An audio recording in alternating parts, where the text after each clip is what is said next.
नमस्कार। आप सभी को मेरी आदर, प्यार और स्नेह भरी सुप्रभात।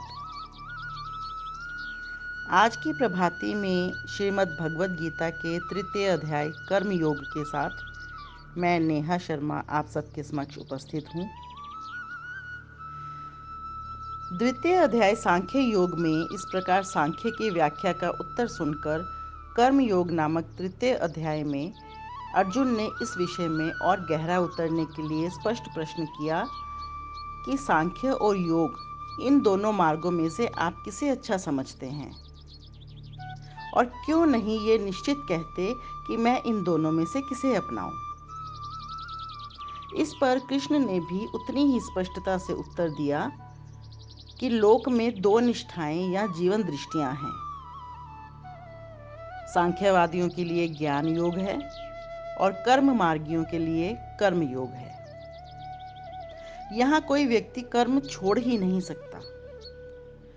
प्रकृति तीनों गुणों के प्रभाव से व्यक्ति को कर्म करने के लिए बाध्य करती है। कर्म से बचने वालों के प्रति एक बड़ी शंका है, वह ये कि वे ऊपर से तो कर्म छोड़ बैठते हैं पर मन ही मन उसमें डूबे रहते हैं।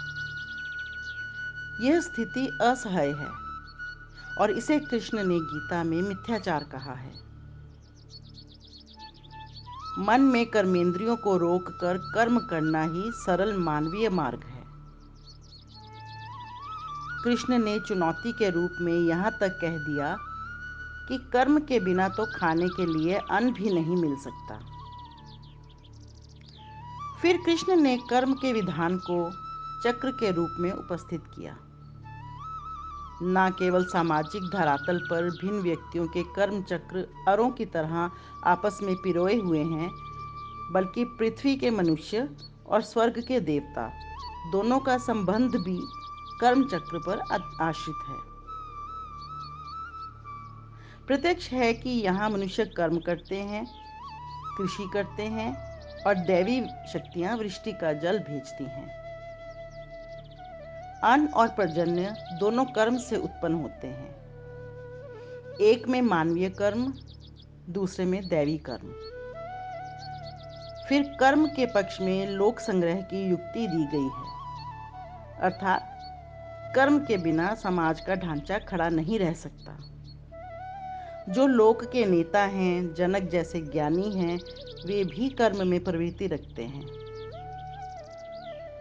कृष्ण ने स्वयं अपना ही दृष्टांत देकर कहा कि मैं नारायण का रूप हूँ, मेरे लिए कुछ कर्म शेष नहीं है।